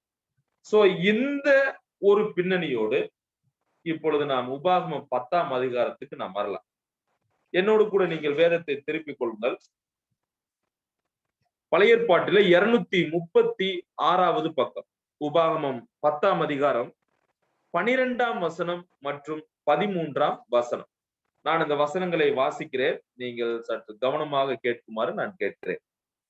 இப்பொழுதும் இஸ்ரவேலே, நீ உன் தேவனாகிய கர்த்தருக்கு பயந்து அவர் வழிகளில் எல்லாம் நடந்து அவரிடத்தில் அன்பு கூர்ந்து உன் முழு இருதயத்தோடும் உன் முழு ஆத்மாவோடும் உன் தேவனாகிய கர்த்தரை சேவித்து நான் இன்று உனக்கு கற்பிக்கிற கர்த்தருடைய கற்பனைகளையும் அவருடைய கட்டளைகளையும் உனக்கு நன்மை உண்டாகும்படி கை கொள்ள வேண்டும் என்பதையே அல்லாமல் வேறே எதை உன் தேவனாகிய கர்த்தர் உன்னிடத்தில் கேட்கிறார். அப்ப இங்கே நமக்கு நாம் கொடுத்த அந்த தலைப்பிற்கான பதில் இங்கே வருகிறது. ஆண்டவர் நம்மிடம் என்ன கேட்கிறார் அல்லது என்ன எதிர்பார்க்கிறார்? இங்கே சொல்லுகிறார், இந்த காரியங்கள் அல்லாமல் வேற எதை நான் உங்களிடத்தில் எதிர்பார்க்கிறேன், வேற எதை நான் உங்களிடத்தில் கேட்கிறேன் அப்படின்னு கேட்டுட்டு 5 காரியங்களை இங்கே சொல்லுகிறதை நான் பார்க்கிறோம். So God expects 5 things that we need to do. அப்ப தேவன் எதிர்பார்க்கக்கூடிய காரியங்கள் 5 காரியங்கள். பொதுவாக இந்த காரியங்களை தேவன் இஸ்ரவேல் மக்களிடத்தில் எதிர்பார்த்தார். ஆனால் இன்றைக்கு அது இஸ்ரவேல் மக்களுக்கு மட்டுமல்லாமல் உங்களுக்கும் எனக்கும், அதாவது தேவனுடைய பிள்ளைகளாக இருக்கக்கூடிய ஒவ்வொருவருக்கும் இது உகந்த ஏற்ற நடைமுறை காரியங்களாக இருக்கு. அப்ப தேவன் என்னிடம் உங்களிடம் 5 காரியங்களை அவர் எதிர்பார்க்கிறார். பொதுவாக அவர் எப்படி ஆரம்பிக்கிறார் இந்த வசனத்தை பாருங்க. அதாவது இஸ்ரவேலே என்று அவர் ஆரம்பிக்கிறது நான் பார்க்க முடியும். இப்பொழுதும் இஸ்ரவேலே. Israel means belonging to me, அதாவது தேவனுக்கு உகந்தவர்கள், தேவனுக்கு உடையவர்கள் என்ற அர்த்தம். இஸ்ரவேல் என்பது தேவனுக்கு உடையவர்கள் அப்படின்னு அர்த்தம். இப்ப இத நம்ம படிக்கும் பொழுது ஆண்டவர் சொல்றாரு பாருங்க, like my son. He addresses Israel people as his son. எப்படி ஒரு தகப்பன் ஒரு பிள்ளையை ஒரு நெருக்கமான உறவோடு அழைக்கிறானோ, அதுபோல தேவன் தமது பிள்ளைகளை ஒரு நெருக்கமான உறவோடு இதை கேட்கிறார். அப்படித்தான் அழைக்கிறார். எப்படி அழைக்கிறார்? God tells my people, அதாவது God tells the people அப்படின்னு சொல்லி 5 காரியங்களை அவர்களிடம் எதிர்பார்க்கிறதை நாம் பார்க்கிறோம். அப்ப இஸ்ரவேலே அப்படின்னு சொல்லும் பொழுது ஒரு தனிப்பட்ட ஒரு உறவு முறையையும் ஒரு அதிகாரத்தையும் இது காண்பிக்கக்கூடியதாக இருக்கிறது. எப்படி ஒரு தகப்பன் தன் மகன் மேல் வைத்திருக்கக்கூடிய அந்த பாசம், அன்பு, உரிமையோடு நாம் கேட்கிறோமோ, அதுபோல தேவன் இஸ்ரவேல் மக்களை பார்த்து கேட்கிறதை நாம் பார்க்கிறோம். அது மட்டுமல்ல, எப்படி இஸ்ரவேல் மக்களை பார்த்து கேட்கிறாரோ அதுபோல இன்றைக்கு நம்மை பார்த்தும் அவர் கேட்கிறார். சரியா? நம்மிடம் சில காரியங்கள் எதிர்பார்க்கிறார். என்னென்ன எதிர்பார்க்கிறார்? 5 காரியங்கள். அவைகள் என்னென்ன? என்னோடு கூட நீங்க இந்த லெஃப்ட் ஹேண்டை நீங்க இப்படி வச்சுக்கோங்க. நான் சொல்லக்கூடிய ஒவ்வொரு காரியத்தை நீங்க என்ன செய்யுங்க அப்படின்னா, ஒவ்வொரு விரலுக்கும் நாம் சொல்லும் பொழுது அது மிக எளிமையாக இருக்கும். பாருங்க, முதல் காரியம் fear the Lord, fearing God. தேவனுக்கு நாம் என்ன செய்ய வேண்டும்? பயப்பட வேண்டும். தேவன் என்னிடம் என்ன எதிர்பார்க்கிறார்? ஏன்னா அந்த வசனமே அப்படித்தான் சொல்லுது. இது அல்லாமல் வேற எதை தேவன் உன்னிடத்தில் கேட்கிறார், எதை எதிர்பார்க்கிறார்? சோ அப்ப எதிர்பார்க்கக்கூடிய காரியங்கள் 5. ஒன்று, fearing God, fear the Lord, கர்த்தருக்கு பயப்படுதல். இரண்டாவது காரியம் பாருங்க, to walk in all his ways, அவருடைய வழிகளில் நடந்து. அதை நம்ம ரொம்ப ஷார்ட்டா சொன்னா walking in the way of the Lord, கர்த்தருடைய வழிகளில் நடப்பது. சரியா? Walking with the Lord. மூன்றாவது பாருங்க, டு லவ் ஹிம், அவரை நாம் நேசிக்க வேண்டும், அவரில் நாம் அன்பு கூற வேண்டும். சரியா? வசனம் 12-13 நீங்க பார்க்கலாம். அந்த 12-13 வசனங்கள்ல இந்த 5 காரியங்கள் இருக்கு. நான்காவது காரியம் என்ன? அவரிடத்தில் நாம் அவருக்கு சேவை செய்ய வேண்டும், டு சர்வ் ஹிம். ஐந்தாவது, அவருடைய கட்டளைகளை கை கொள்ளுதல். மறுபடியும் நான் சொல்றேன். நம்பர் 1, ஃபியரிங், பயப்படுதல். யாருக்கு பயப்பட வேண்டும்? கர்த்தருக்கு பயப்பட வேண்டும். இரண்டாவது, வாக்கிங், நடத்தல். எப்படி நாம் நடக்க வேண்டும்? கர்த்தருடைய வழிகளில் நாம் நடக்க வேண்டும். மூன்றாவது, அன்பு கூற வேண்டும். யாரை அன்பு கூற வேண்டும்? அவரை நாம் அன்பு கூற வேண்டும். நான்காவது, அவரை சேவிக்க வேண்டும். We need to serve. எப்படி சேவிக்க வேண்டும்? With all your soul, with all your strength அப்படின்னு நம்ம படிக்கிறோம். With all your power, முழு பலத்தோடும் ஆத்துமாவோடும் அவரை சேவிக்க வேண்டும். ஐந்தாவது, கீப்பிங், அதாவது கீப்பிங் த கமாண்ட்மெண்ட்ஸ், அவருடைய கட்டளைகளை கை கொள்ளுது. அப்ப இந்த 5 விரல்கள் 5 காரியங்கள் என்று நாம் ஞாபகத்தில் வைத்துக் கொள்ளலாம். முதலாவது காரியத்துக்கு நாம் வரலாம். ஃபியரிங் காட், நாம் கர்த்தருக்கு பயப்பட வேண்டும் என்று தேவன் எதிர்பார்க்கிறார். இப்ப பயம் அப்படின்னு சொல்லும் பொழுது இதற்கு அநேக அர்த்தங்கள் நமக்கு தெரிந்திருக்கலாம், அல்லது பல இடங்கள்ல இதற்கான அர்த்தத்தை நாம் புரிந்திருக்கலாம். ஆனால் வேதத்தை நாம் சில வசனங்களை நாம் படிக்கும் பொழுது ஃபியரிங் காட், தேவனுக்கு பயப்படுதல் என்பதை 2 காரியங்களில் விளக்குகிறது. இது ரொம்ப முக்கியமானது. தேவனுக்கு பயப்படக்கூடிய பயம் என்பது என்ன? நாம் கர்த்தருக்கு பயப்பட வேண்டும் என்று தேவன் என்னிடம் எதிர்பார்க்கிறார். அப்படி என்றால் அவருக்கு பயப்படக்கூடிய பயம் என்பது என்ன? There are two aspects in the fear of the Lord. கர்த்தருக்கு பயப்படுதல் அப்படின்னு சொல்லும் பொழுது இது இரண்டு தோற்றங்களை கொண்டுள்ளது. நன்றாக கவனிக்க வேண்டும். இரண்டு தோற்றங்கள். In one aspect, fearing God means showing honor or showing reverence to him. அப்ப பயம் அப்படின்னு சொல்லும் பொழுது ஒரு தோற்றத்திலே அவருக்கு கொடுக்கக்கூடிய கனம் மற்றும் மரியாதையை செலுத்துவதே அவருக்கு பயப்படக்கூடிய பயம் என்று அர்த்தம். இப்ப பொதுவாக நாம் நம்முடைய பெற்றோர்களுக்கு நாம் பயப்படுகிறோம், அல்லது நம்முடைய உறவினர்கள், நமக்கு மேற்பட்டவர்கள், அல்லது நம்முடைய சபையார், ஊழியர், மூப்பர்கள், இவர்களுக்கு அதாவது நாம் சில வேளைகளிலே நாம் பயப்படுகிறோம். அதாவது பல விதங்கள்ல நாம் பயப்படுகிறோம். ஒருவேளை நாம் தவறு செய்யும் பொழுது ஐயோ அவர்களுக்கு தெரிந்து விடுமோ, என்னை தண்டித்து விடுவார்களோ, என்னை திட்டுவார்களோ என்று பயம். நான் அந்த பயத்தை குறித்து இங்கே பேசவில்லை. இங்கே பயம் இவர்களுக்கெல்லாம் நாம் எப்படி பயப்படுகிறோம்? ஏதோ நம்முடைய பெற்றோர்கள் கையிலே ஒரு பிரம்பை வைத்திருக்கிறார்கள், கம்பை வைத்திருக்கிறார்கள் என்பதற்காக நாம் பயப்படுகிறது அல்ல. மாறாக அவுட் ஆஃப் லவ், அதாவது நாம் அவர்கள் மேல் வைக்கிற அன்பின் நிமித்தமாக நாம் பயப்படுகிறோம். அந்த ஒரு அர்த்தத்தில் இந்த வார்த்தை பேசுகிறதை நான் பார்க்க முடியும். அப்ப கர்த்தருக்கு பயப்பட வேண்டும். கர்த்தருக்கு பயப்படுதல் அப்படின்னு நம்ம ஒரு தோற்றத்துல, ஒரு ஆஸ்பெக்ட்ல நம்ம பேசுறோம் அப்படின்னா, ஆண்டவருக்கு கொடுக்கக்கூடிய கணம் மற்றும் அவருக்கு கொடுக்கக்கூடிய மரியாதையை அவருக்கு பயப்படக்கூடிய பயம் என்று விளக்குகிறது. மல்கியா தீர்க்கதரிசியினுடைய புத்தகம் 1ஆம் அதிகாரத்தை நாம் எடுத்துக்கொண்டால் 6வது வசனத்திலே அந்த வசனம் இப்படியாக ஒரு கேள்வி கேட்கிறதை நாம் பார்க்க முடியும்.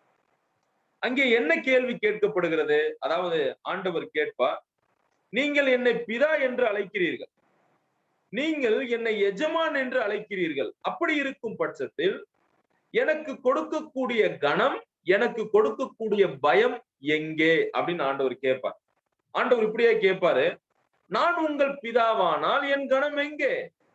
நான் உங்கள் எஜமானானால் எனக்கு பயப்படக்கூடிய பயம் எங்கே என்று ஆண்டவர் கேட்பார். அப்ப ஆண்டவருக்கு பயப்படக்கூடிய பயம் அப்படின்னு சொல்லும் பொழுது அவருக்கு கொடுக்கக்கூடிய கணம், மரியாதையை குறிக்கிறது.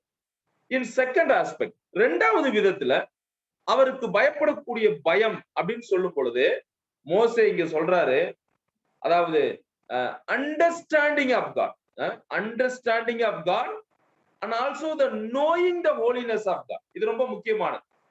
knowing the holiness of God and also the understanding of God. தேவனுடைய பரிசுத்தத்தையும் தேவன் யார் என்பதை புரிந்து கொள்வதே அவருக்கு பயப்படக்கூடிய பயம். இப்ப யோசித்து பாருங்க, தேவன் நம்முடைய வாழ்க்கையில நாம் எப்படிப்பட்டவராக அவரை பார்க்கிறோம்? நாம் அவரை எந்த நிலையில் வைத்து பார்க்கிறோம்? யாராக நாம் பார்க்கிறோம்? So how we understand about our God, how we understand about the holiness of God, நாம் தேவன் எப்படிப்பட்டவர், அவருடைய பரிசுத்த தன்மை எப்படி நாம் புரிந்து கொள்கிறோமோ அதன் அடிப்படையில் நம்முடைய வாழ்க்கை இருக்கக்கூடியதாக இருக்கிறது. அதைத்தான் இங்கே மோசே சொல்லுகிறார், fearing with awesome understanding of God and also knowing the holiness of God. இப்ப மோசே இன்னும் கொஞ்சம் கூட சொல்றாரு, when we understand that God is greater than everything, then we will fear automatically.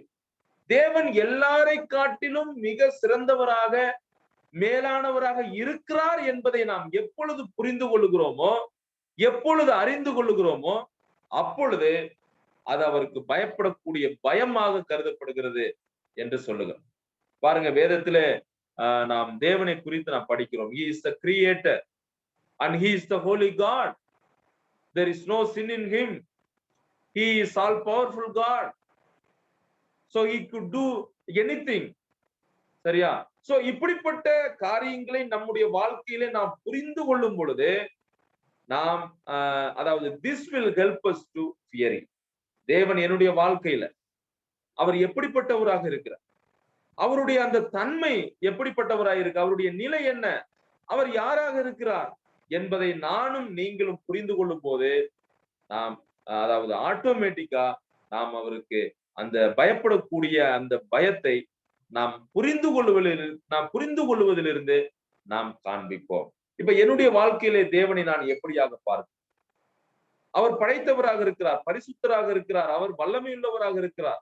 இப்படி நான் என்னுடைய தேவனை நான் புரிந்து கொள்ளும் போது, ஏனென்றால் மோசே அப்படித்தான் புரிந்து கொண்டார். அப்படி புரிந்து கொள்ளும் பொழுது நாம் நம்முடைய வாழ்க்கையிலே அவருக்கு பயப்படுவோம். இன்னொரு உதாரணம் கூட 1 ராஜாக்கள் 18ஆம் அதிகாரத்துல ஒரு நபரை குறித்து நாம் வாசிக்கிறோம். அங்கே ஒபதியா என்று சொல்லக்கூடிய ஒரு நபர் 1 ராஜாக்கள் 18ஆம் அதிகாரத்துல ஒரு 3-4 நபர்களை படிக்கிறோம். எலியா அப்படின்ற தீர்க்கதரிசியை குறித்து படிக்கிறோம். 2வது ஆகாப் என்ற ராஜாவை குறித்து படிக்கிறோம். 3வது அவருடைய மனைவியான ஏசபேல் அப்படின்னு சொல்லக்கூடிய ஒரு பெண்ணை நாம் படிக்கிறோம். 4வதாக ஒபதியா என்ற ஒரு மனிதனை பார்க்கிறோம். இப்ப இந்த பகுதியை நீங்கள் படித்தா உண்மையிலேயே நான் சொன்ன அர்த்தத்தோடு அவர் தேவனுக்கு பயப்படக்கூடியவராக இருக்கிறார் என்பதற்கு மிகச்சிறந்த எடுத்துக்காட்டாக ஒபதியா இருக்கிறார். இப்ப பாருங்க, அங்கே என்ன நடந்தது? 1 ராஜாக்கள் 18ஆம் அதிகாரத்துல சமாரியாவில கொடிய பஞ்சம் ஏற்பட்டது. சோ பஞ்சம் அப்படின்னு சொல்லும் பொழுது நமக்கு தெரியும் எவ்வளவு ஒரு கஷ்டமான சூழ்நிலை. உணவு, தண்ணீர், மற்ற பொருட்கள் எல்லாம் நமக்கு கிடைக்குமா என்று சொல்லும் பொழுது அது மிகவும் அரிதானது. ஏனென்றால் அன்றைய நாட்கள்ல பஞ்சமாக இருந்தது. அப்ப சமாரியாவிலே கொடிய பஞ்சம். அப்படி கொடிய பஞ்சமாக இருக்கக்கூடிய அந்த சூழ்நிலையிலே ஆகாப் என்ற ஆகாப்பினுடைய அரண்மனையில் ஒபதியா என்ற ஒரு நபர் வாழ்ந்து வருகிறதை பார்க்க நன்றாக கவனிங்கள். ஆகாப் என்பவர் யார்? அவர் ஒரு ராஜா. இப்ப ஆகாப் அரண்மனையில் ஒரு விசாரிப்புக்காரனாக இருந்தவர் யாரு அப்படின்னா இந்த ஒபதியா. ஓகே, ஆகாபினுடைய கேரக்டர், ஏசபேலுடைய கேரக்டர் என்ன அப்படின்னு பார்த்தா, அவர்கள் உண்மையான தேவனை கண்டுகொள்ளாதவர்கள், உண்மையான தேவனை வணங்காதவர்கள், பாகால்களுக்கு பின்பதாக அவர்கள் செல்லக்கூடியவர்கள், தேவனுக்கு பிரியமில்லாத வாழ்க்கை வாழக்கூடியவர்கள், ஒரு பாவத்தோடு உழன்று கொண்டிருக்கிற ஒரு வாழ்க்கை. சோ இப்படிப்பட்ட அவரை சுற்றிலும் பாவத்தினுடைய அந்த ஒரு சூழ்நிலை தான் உண்டு. ஆனால் அந்த இடத்தில் இந்த ஒபதியாவினுடைய சாட்சியை படிக்கிறோம். ஒபதியா கர்த்தருக்கு மிகவும் பயந்து நடக்கிறவனாக இருந்தான். 3வது வசனத்துல நம்ம படிக்கிறோம். 1 ராஜாக்கள் 18:3. He feared the Lord greatly அப்படின்ற ஒரு வார்த்தை ஆங்கிலத்தில் சொல்லப்படுகிறதை நான் பார்க்கிறோம். அப்ப இவருடைய சூழ்நிலையை பாருங்க. பஞ்சம், அங்கே அவர் சார்ந்திருந்த அரண்மனையினுடைய அந்த ராஜா தேவனுக்கு விரோதமாக செயல்பட்டவன், இஸ்ரவேலின் உண்மையான தேவனாகி யெகோவா தேவனை அவன் மறந்து போனவன். அவருடைய மனைவி பாருங்க, ஏசபேல் என்ன செய்யறா? கர்த்தருடைய தீர்க்கதரிசிகளை எல்லாம் கொன்று குவிக்கிறார். ஆனால் அப்படிப்பட்ட சூழ்நிலையிலும் அவர்களை எடுத்து பராமரித்து அவர்களுக்கு தேவையான உணவுகளை கொடுத்து அவர் வந்தார். இந்த சூழ்நிலையிலும் கூட அவர் கர்த்தருக்கு பயந்து நடந்தார். அப்ப நான் சொன்ன அர்த்தத்தை இங்கே நீங்க ஃபிட் பண்ணுங்க. அவர் எப்படி தேவனுக்கு பயந்தார்? ஏனென்றால் தேவன் எல்லாரை விட மேலானவர். God is greater than everything. இந்த சத்தியத்தை அவர் புரிந்து கொண்டார். எனவே அவருடைய சூழ்நிலை அவருக்கு சாதகமாக இல்லாமல் இருந்தாலும் தேவனுக்கு பயந்து வாழ்ந்தார். அப்ப what God expects from me and you, உங்களிடத்திலும் என்னிடத்திலும் தேவன் எதிர்பார்க்கக்கூடிய முதல் காரியம், நாம் கர்த்தருக்கு பயப்பட வேண்டும். சரியா? we need to fear God. May the Lord help us to fear him. 2வது பாயிண்ட்டுக்கு போலாம். 2வது தேவன் நம்மிடம் என்ன எதிர்பார்க்கிறார் பாருங்க. walk in obedience, இல்லைனா walk in all his ways. What is obedience? கீழ்ப்படிதல் என்பது என்ன? அதனுடைய டெஃபினிஷன் ரொம்ப இன்ட்ரெஸ்டான ஒரு definition. What God says to do and when he says to do and how he says to. கீழ்ப்படிதல் என்பது என்ன? தேவன் நம்மிடம் என்ன சொல்லுகிறாரோ, எப்பொழுது செய்ய சொல்லுகிறாரோ, எப்படி செய்ய சொல்லுகிறாரோ அதை அப்படியே செய்வதுதான் கீழ்ப்படிதல். இங்கே ஆண்டவர் நம்மிடம் எதிர்பார்க்கக்கூடிய காரியம், நாம் அவருக்கு கீழ்ப்படிந்து நாம் நடக்க வேண்டும். We need to walk in all his ways. எப்படி? கீழ்ப்படிதலோடு நாம் நடக்க வேண்டும். வாக்கிங் வித் காட், தேவனோடு நாம் நடக்க வேண்டும். ஆமோஸ் தீர்க்கதரிசியின் புத்தகம் 3ஆம் அதிகாரம் 3வது வசனத்திலே நம்ம எல்லோருக்குமே தெரிந்த ஒரு வசனம். அதாவது ஒரே மனம் இல்லாமல் how can they walk together? எப்படி 2 மனம் சேராமல் அவர்கள் ஒன்றாக நடப்பது அப்படின்ற ஒரு வசனத்தை நாம் இங்கே படிக்கிறோம். So likewise, if you want to walk with the Lord, then there should be agreement with God and ourselves. அப்ப நீங்களும் நானும் தேவனோடு நாம் நடக்க வேண்டுமானால் முதலாவது அவரோடு நாம் உடன்படிக்கை செய்திருக்க வேண்டும். There should be an agreement. அப்ப 2 மனம் ஒன்றாகாமல் நாம் என்ன செய்ய முடியாது, ஒன்றாக நடக்க முடியாது. ஏனோக்கை குறித்து நமக்கு தெரியும். அப்ப கர்த்தரோடு நடத்தல் அப்படின்னு சொல்லும் பொழுதே நமக்கு ஞாபகத்துக்கு வரவர் யார் அப்படின்னா ஏனோக்கு தான். ஏனோக்கு கிட்டத்தட்ட 300 ஆண்டு காலம் தேவனோடு சஞ்சரித்தார், நடந்தார் என்று நாம் படிக்கிறோம். So he walked with God அப்படின்னா என்ன அர்த்தம்? அதாவது he decided what God decided. அதாவது தேவன் என்ன விரும்பினாரோ அதை இவர் செய்தார். தேவன் என்ன செய்ய வேண்டும் என்று விரும்பினாரோ நினைத்தாரோ அதை அவர் இந்த பூமியில இருக்கும் போது செய்தார். தேவன் என்ன யோசித்தாரோ அதை இவர் ஒருவேளை யோசித்திருக்கலாம். தேவன் என்ன பிரியப்பட்டாரோ அதை இவர் பிரியமாக ஏற்றுக்கொண்டார். So Enoch walk with God. ஏனோக்கு தேவனோடு நடந்தார், சஞ்சரித்தார் அப்படின்னா என்ன அர்த்தம்? தேவன் என்னவெல்லாம் யோசித்தாரோ, என்னெல்லாம் செய்யணும்னு நினைச்சாரோ அதை ஏனோக்கு செய்தார் அப்படின்னு சொல்லி பார்க்க. So what God thought, he also thought. சரியா? So in every aspects of our life, we need to walk with God. நம்முடைய வாழ்க்கையில எல்லா சூழ்நிலைகளும் நாம் தேவனோடு நடக்க, அவரது வழிகளில் நடக்க நாம் கற்றுக்கொள்ள வேண்டும். இப்ப தேவனுடைய வழிகள் எப்படிப்பட்டது? எல்லாரும் ரொம்ப எளிமையா சொல்லிடும். அது அநியாயம் இல்லாதது, நீதியான பாதை, செம்மையான பாதை, அப்புறம் பாத்தீங்க அப்படின்னா தேவனை பிரியப்படுத்தக்கூடிய பாதை. சோ அப்ப அவருடைய வழிகள், பாதை அப்படின்னு சொல்லும் போது இது என்றைக்கும் நேர்மையை நோக்கி, நீதியை நோக்கி அவரது பாதை செல்லுகிறது. அப்ப நீங்களும் நாம் அதாவது அவருடைய எல்லா வழிகளிலும் நாம் நடக்க வேண்டும் என்று ஆண்டவர் விரும்புகிறார். அதாவது இட் இஸ் ஜஸ்ட் லைக் ஒரு musician and also the singer. ஒரு மியூசிக், ஒரு இன்ஸ்ட்ருமெண்ட்டை நம்ம பார்க்கிறோம். ஒருவர் பாட்டு பாடுகிறார், ஒருவர் இசை வாசிக்கிறார் என்று வைத்துக் கொள்வோம். பாடல் ஒரு பக்கம் பாடிக்கொண்டே இருக்கிறார், இசை ஒரு பக்கம் அதாவது சம்பந்தம் இல்லாம போய்கொண்டே இருக்கிறது. எப்படி இருக்கும் கேட்கிறது?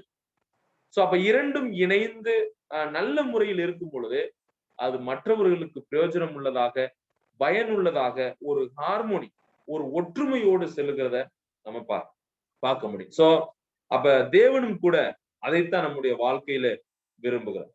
நாம் அவரோடு கூட அவருடைய வழிகளிலே நாம் நடக்க வேண்டும் என்று ஆண்டவர் விரும்புகிறார். So may the Lord help us to walk in all his ways. 3வது காரியம், ஆண்டவர் நம்மிடம் எதிர்பார்க்கக்கூடிய காரியம், அவரை நாம் அன்பு கூற வேண்டும். Okay, to love him. இந்த அன்பு கூறுதல் அப்படின்னு சொல்லும் பொழுது நாம் பல காரியங்களை நாம் சிந்திக்கலாம். இப்ப பாருங்க, நாம் யாரை அதிகமாய் நேசிக்கிறோமோ, அதிகமாய் அன்பு கூறுகிறோமோ அவர்களிடம் நாம் அதிக நேரம் நாம் செலவழிப்போம். சரியா? இது எல்லாருக்குமே தெரிந்த ஒரு விஷயம். நாம் யாரை அதிகமாய் நேசிக்கிறோமோ அவர்களிடம் அதிக நேரத்தை நாம் செலவழிப்போம். இப்ப நீங்களும் நானும் தேவனை அன்பு கூற வேண்டும் என்று அவர் விரும்புகிறார். இப்ப அதுக்கு முதல் பதிலே நான் சொல்லிறேன். ஏன் நாம் அவரை அன்பு கூற வேண்டும்? ஏனென்றால் அவர் நம்மிடத்தில் அன்பு கூர்ந்திருக்கிறார். அவர் நம்மை நேசித்திருக்கிறார். நம்மிடத்தில் அன்பு கூர்ந்ததுனாலே அவர் சகலவற்றையும் செய்கிறார். ஏன்? தனது சொந்த குமாரன் என்று கூட பாராமல் அவரையே நமக்காக அவர் கொடுத்திருக்கிறார். So he loved us with an everlasting love. அவர் நம்மை நித்திய சிநேகத்தால் நம்மை அவர் நேசித்திருக்கிறார். அவரது அன்பை யோவான் எழுதின சுவிசேஷமாக இருக்கட்டும், நிருபங்களாக இருக்கட்டும், நாம் பல இடங்களில் பார்க்க முடியும். தேவன் தம்முடைய ஒரே பேரான குமாரனை அனுப்பினார், நம்மிடத்தில் அன்பு கூர்ந்தார். He loved with an agape love, divine love. தெய்வீக அன்பை நம்மேல் அவர் கொடுத்தார். அவருடைய அன்பு எவ்வளவு பெரியது என்று நாம் கேட்டால் அதற்கு we cannot measure it. இவ்வளவுதான் அப்படின்னு நம்ம சொல்ல முடியாது. சோ எந்த அளவிற்கு என்னை நேசிக்க முடியும், எந்த அளவிற்கு நம்மை அன்பு கூற முடியுமோ அந்த அளவிற்கு நம்மிடத்தில் அன்பு கூர்ந்தார். எனவேதான் தேவன் நம்மிடம் அந்த காரியத்தையும் எதிர்பார்க்கிறார். என்ன? we need to love God. நாம் அவரை நேசிக்க வேண்டும், நாம் அவரிடத்தில் அன்பு கூற வேண்டும் என்று அவர் எதிர்பார்க்கிறது நான் பார்ப்போம். ஓகே, இப்ப பாருங்க, நான் சொன்னேன், நான் யாரை அதிகமாய் நேசிக்கிறேனோ அவர்களிடத்தில் அதிக நேரம் நாம் செலவழிப்போம். ஒருவேளை அது என்னுடைய பெற்றோர்களாக இருக்கலாம், என்னுடைய பிள்ளையாக இருக்கலாம், என்னுடைய மனைவியாக இருக்கலாம், என்னுடைய நண்பர்களாக இருக்கலாம், அல்லது ஒருவேளை பொருட்களாக இருக்கலாம். சோ எதை நான் நேசிக்கிறேனோ அதற்கு அதிக நேரத்தை நான் செலவழிப்பேன். இப்ப தேவனை உண்மையிலேயே நான் நேசிக்கிறேன் என்றால் நான் அவரிடத்தில் நேரம் செலவழிப்பதையே நான் விரும்புவேன். சங்கீதம் 41 42 சங்கீதத்துல we read about the desire of sons of Korah. கோராகின் புத்திரர்களுடைய அந்த வாஞ்சியை பார்க்கிறோம். என்ன?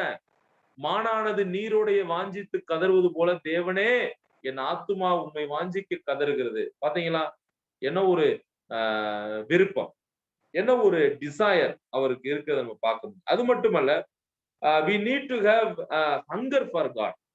அதாவது தேவனை தேட வேண்டும் என்ற ஒரு பசி, ஒரு தாகம் நமக்கு இருக்க வேண்டும். சங்கீதம் 27:4 இப்படியா சொல்லுவார், Lord one thing I have decided.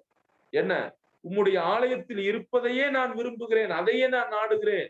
அப்ப இன்றைக்கு நீங்களும் நானும் தேவனை நேசிக்க வேண்டும், தேவனை அன்பு கூற வேண்டும் என்று அவர் விரும்புகிறார். அப்ப நாம் தேவனை அன்பு கூர்ந்தோமே என்றால் we will spend our time with God. நாம் தேவனோடு அதிக நேரத்தை நாம் செலவழிப்போம். இந்த அனுபவம் இன்றைக்கு உங்களுக்கும் எனக்கும் இருக்கிறதா? ஆண்டவர் எதிர்பார்க்கக்கூடிய இந்த காரியங்களை நாம் நிறைவேற்றுகிறோமா? நம்பர் 1, நாம் முதலாவது படித்தோம், do I fear God? தேவன் என்னிடம் எதிர்பார்க்கக்கூடிய அந்த பயம் என்னிடத்தில் இருக்கிறதா? நான் தேவனுக்கு பயப்படுகிறேனா? 2வது நாம் படித்தோம், do I walk in all his ways? அவருடைய எல்லா வழிகளிலும் நான் நடக்கிறேனா? ஆண்டவர் யோசிக்கிறத, ஆண்டவர் பிரியமா இருக்கிறத, அவர் நினைக்கிறத நான் செய்யறேனா? அவரோடு கூட நான் நடக்கிறேனா? 3வது, do I love him?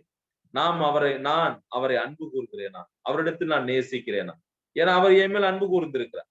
So if I love him, நான் அல்லது நீங்கள் ஒருவேளை அவரை நாம் அன்பு கூர்ந்தா, how much do we love God? நாம் எவ்வளவு நேரம் நாம் செலவழிக்கிறோம், எவ்வளவு நாம் அவரை அன்பு கூறுகிறோம்? நிமிடங்களா, அல்லது ஒரு 5 நிமிடம், 10 நிமிடமா, 1 மணி நேரமா, 2 மணி நேரமா, அல்லது நாட்களா? How do I love God with spending our time? என்னுடைய நேரத்தை செலவழிப்பில் இருந்து எப்படி நான் அவரை நேசிக்கிறேன்? ஒருவேளை நான் அவரை அன்பு கூர்ந்தால் how much, எவ்வளவு நான் அன்பு கூறுகிறேன்? ஆண்டவர் நம்மட்ட அவர் அன்பு கூறும் போது இவ்வளவுதான் அப்படின்னு ஒரு லிமிட்டேஷன் இல்லை. there is no limitation of God's love. தேவனுடைய அன்பிற்கு ஒரு அளவு கிடையாது. எந்த அளவிற்கு என்னை மீட்டெடுப்பதற்கு தேவையோ அந்த அளவிற்கு தன் குமாரனையே கொடுத்திருக்கிறார். So may the Lord help us to love him more. அப்ப நான் உண்மையிலேயே தேவனை அன்பு கூர்ந்தேன் என்றார் அதற்கான எவிடன்ஸ் என்ன? நான் அவர் மேல் வாஞ்சியாயிருப்பேன், அவரோடு கூட என்னுடைய நேரத்தை நான் செலவழிப்பேன். 4வது காரியம், what God expects from us to serve him. நாம் அவரை சேவிக்க வேண்டும். இங்கேயும் கூட ரொம்ப இன்ட்ரெஸ்டா பேசுறார். Serving the Lord is most important in our life. நாம் கர்த்தருக்கு சேவை செய்தல் என்பது நம்முடைய வாழ்க்கையில மிக மிக மிக முக்கியமான ஒரு காரியம். அப்ப இந்த இடத்துல நமக்கு சில கேள்விகள் வருகிறது. What is the meaning of serving? சேவித்தல் அப்படின்றது என்ன? பாருங்க, ஆண்டவருடைய நாமத்து நிமித்தம் நான் என்னவெல்லாம் செய்கிறேனோ அவருக்காக, அதுதாங்க அவருக்கு சேவை செய்தல் என்று அர்த்தம். ஒரு ஊழியர் தான் ஆண்டவருக்கு சேவை செய்ய முடியும் என்று அல்ல. ஒரு சபையில உள்ள மூப்பர்கள் தான் சேவை செய்ய வேண்டும் என்று அல்ல. ஒரு சபையில இருக்கக்கூடிய உதவிக்காரர்கள் தான் சேவை செய்ய வேண்டும், சேவை செய்யக்கூடியவர்கள் என்று அல்ல. ஒவ்வொரு விசுவாசியும், நீங்களும் நானும் அவருக்காக சேவை செய்யலாம். அது ஒருவேளை ஒரு சகோதரரை ஜெப கூட்டங்களுக்கு அல்லது ஒரு ஆராதனைக்கு அழைத்து வரக்கூடியதாக இருக்கலாம், அல்லது ஆண்டவரை குறித்து சொல்லக்கூடியதாக இருக்கலாம். ஒருவேளை ஆண்டவருடைய நாமத்திற்காக ஒரு ஊழியரை போஷிக்கக்கூடியதாக இருக்கலாம். அவருக்கு ஒருவேளை நாம் மெட்டீரியலை கொடுத்து உதவி செய்யக்கூடியதாக இருக்கலாம், அல்லது ஒரு கிளாஸ் தண்ணி கொடுப்பதாக அது இருக்கலாம். சோ எதெல்லாம் நாம் ஆண்டவருடைய நாமத்திற்காக அவருக்காக செய்கிறோமோ அதுதான் அவருக்கு சேவை செய்தல் என்ற அர்த்தம். இதை இன்னும் கொஞ்சம் கூட பாருங்க. So feel the response that is ours. ஆண்டவர் நமக்கு செய்ய சொல்லுகிற கொடுத்த அந்த காரியங்களை, இது என்னுடையது, இது நான் செய்ய வேண்டும், நாம் செய்ய வேண்டும், ஏனென்றால் தேவன் அந்த பொறுப்பை என்னிடத்தில் கொடுத்திருக்கிறார் அப்படின்ற உணர்வு நமக்கு வரணுங்க. feel which is God, that is mine.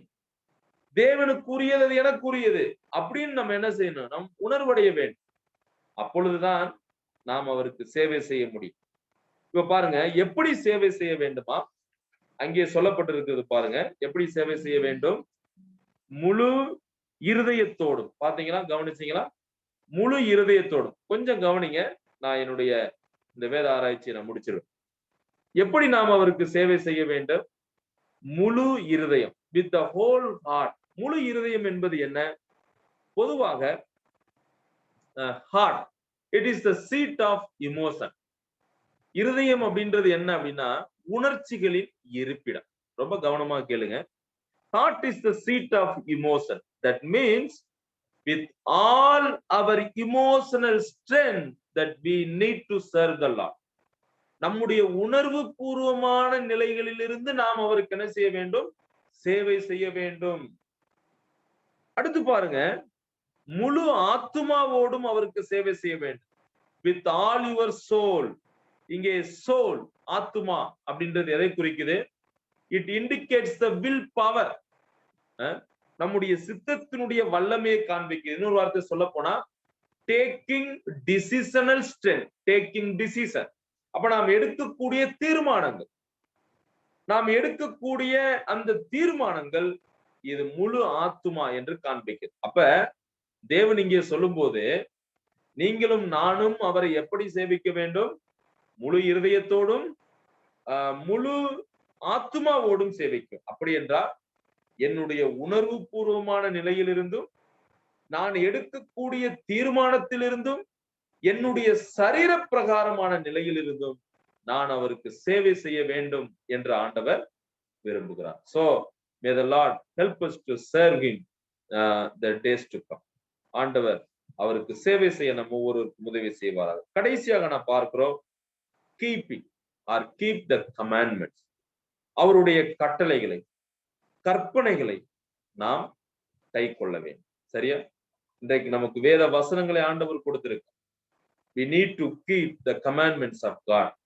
தேவன் வேதத்தின் வாயிலாக எனக்கு கொடுத்த எல்லா காரியங்களையும் நான் அதற்கு நான் கீழ்ப்படிய வேண்டும். So this should be the final authority in our lives. நம்முடைய வாழ்க்கையிலே வேதம் அதிகாரம் உள்ளதாக இருக்கு.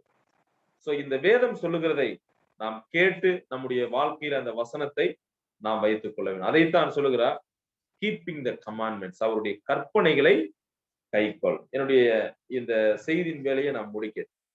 சோ அந்த வசனத்தை நான் மறுபடியும் வாசிக்கிறேன் பாருங்க.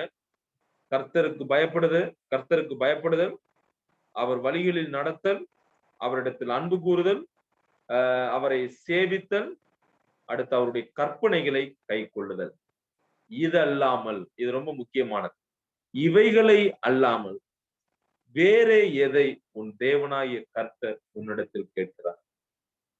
ஆண்டவர் கேட்கக்கூடிய காரியங்கள் இந்த 5 காரியங்கள். இதை நாம் செய்தாலே போதுமானது. அங்கே ஆண்டவருடைய சித்தம் நிறைவேற்றப்படும். ஆண்டவர் நம்மை ஆசீர்வதிப்பார். அவர் நம்மேல் பிரியப்படுகிறார். அப்ப what God expects from us, தேவன் எதிர்பார்க்கக்கூடிய 5 காரியம் நான் சொன்ன. மறுபடியும் இந்த நம்முடைய கை விரல்களை எடுத்துக்கொள்ளலாம். முதலாவது பாயிண்ட் நான் சொன்னேன், we need to fear God. நாம் தேவனுக்கு பயப்பட வேண்டும். இரண்டாவது நாம் படித்தோம், walking in all his ways. அவருடைய வழிகளில் நாம் நடக்க வேண்டும். மூன்றாவது, we need to love him. நாம் அவரை அன்பு கூற வேண்டும். நான்காவது நாம் படித்தோம், we need to serve him. ஐந்தாவது, keeping the commandments. So let us evaluate ourselves. How am I? நான் எப்படி இருக்கிறேன்? Where am I standing? என்னுடைய நிலை என்ன?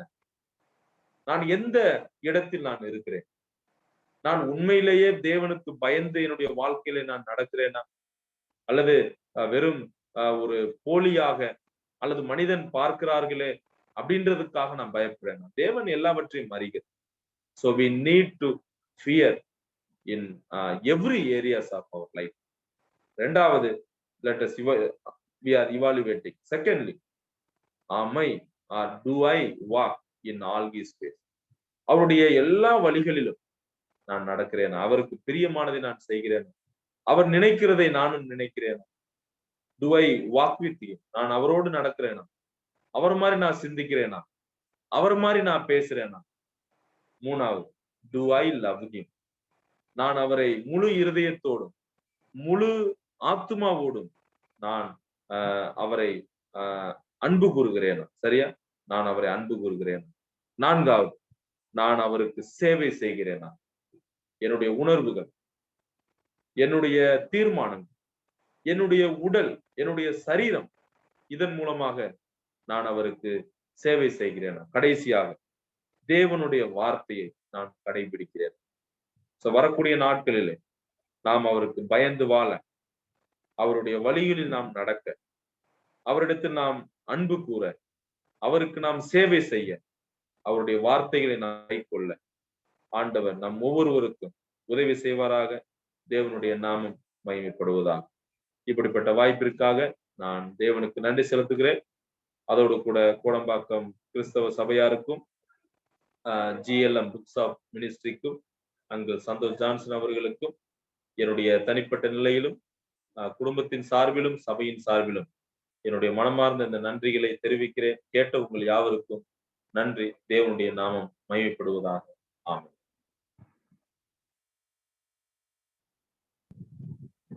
Praise be to God. We thank God for this time, this 1 hour of study God has granted unto us to learn from the word of God, to fear God, to walk in his ways, to love him, to love our God who first loved us, to serve him with all our heart, emotions, and with all our soul, and to keep his commandments. These are all the things that we fail to do these days. To fear God, sometimes we fail. To walk in his ways, we do not walk according to his ways. To love him, we fail to love our fellow believers who we love. God is very less. To serve the Lord, serving is something very difficult, but these days we take it for granted. We are serving God. Whenever I think of service, I think about Mother Teresa only. She serves the Lord. She served the Lord truly. And finally, to keep the commandments and statutes of the Lord. To keep the commandments means we have to read the word of God. We have to be close to the word of God. Then only we can keep the commandments of God. Otherwise, we'll be very far away. All these are the 5 points that the Lord has brought to us this evening time through Evangelist Kriston Prabhu from Paramakudi in Ramanathapuram district. We praise God. May the good Lord be with him, and also his family and the assembly over there, and his ministry and the ministries is doing for the Lord. Now we also thank Evangelist Shaiju and family, Stephen and the little one, the brother who had sang the songs. We praise God for the 2 songs, and also for all the participants and the prayer saints who have prayed. May the good Lord be with all of us. Now we are closing here. We thank all the participants for joining us. We are closing here with the word of prayer. I request from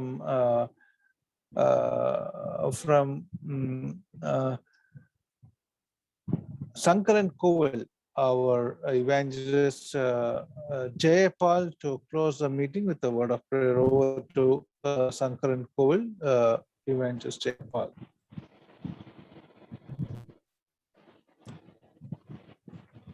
ஜெபிக்கலாம். துதிகள் மத்தியில் வாசமாக இருக்கிற எங்கள் துதியாவரே, இந்த அருமையான மாலை பொழுதுக்காய் ஸ்தோத்திரம் செலுத்துகிறோம். குமாரனும் எங்கள் அருமை ரட்சகருமாகிய இயேசு கிறிஸ்துவுக்காய் ஸ்தோத்திரம் செலுத்துகிறோம். ஒரு மூலமாய் நீர் எங்களுக்கு பாராட்டின கிருபைகளுக்காய் ஸ்தோத்திரம் செலுத்துகிறோம். தகப்பனே, இந்த நாள் மாலை வேளையில் கூட உடம்பாக்கம் சபை பிரதன் சபையின் மூலமாக இந்த மாலை கூட்டத்தை கர்த்தர் ஆசீர்வதித்து கொடுத்ததுக்காய் ஸ்தோத்திரம். விசேஷமாக கர்த்தாவே, அருமையான சோரன் கிறிஸ்தவன் பிரபு மூலமாக நாங்கள் நல்ல செய்தியை கேள்விப்படும்படியாக கிருபை கொடுத்திரு. உபாகமம் 10ஆம் அதிகாரம் 12, 13 ஆகிய வசனங்களில் இருந்து கர்த்தாவே, தேவன் எங்களிடத்திலிருந்து என்ன எதிர்பார்க்கிறார் என்பதை நாங்கள் ஒரு முறை ஞாபகப்படுத்தப்படும்படியாக கிருபை கொடுத்திரு. உங்களுக்கு ஸ்தோத்திரம் செலுத்துகிறோம். கர்த்தாவே, விதமாக நாங்கள் உமக்கு பயந்து நடப்பதை நீர் எங்களிடத்திலிருந்து எதிர்பார்க்கிறீர். நாங்கள் உமக்கு பயந்து நடக்கிறோமா என்பதை ஒரு முறை நாங்கள் சோதித்து பார்க்கும்படியாக இந்த செய்தி இருந்ததுக்காக ஸ்தோத்திரம் செலுத்துகிறோம். உம்முடைய வழிகளிலே நாங்கள் நடக்கிறோமா, நடக்கும்படியாக நீர் எங்களிடத்தில் எதிர்பார்க்கிறீர். உமக்கு ஸ்தோத்திரம் ஐயா. கர்த்தாவே, நீர் உம்மிடத்திலே அன்பு கூர்ந்து வாழும்படியான கிருபைகளை கொடுத்திருக்கிறீர்.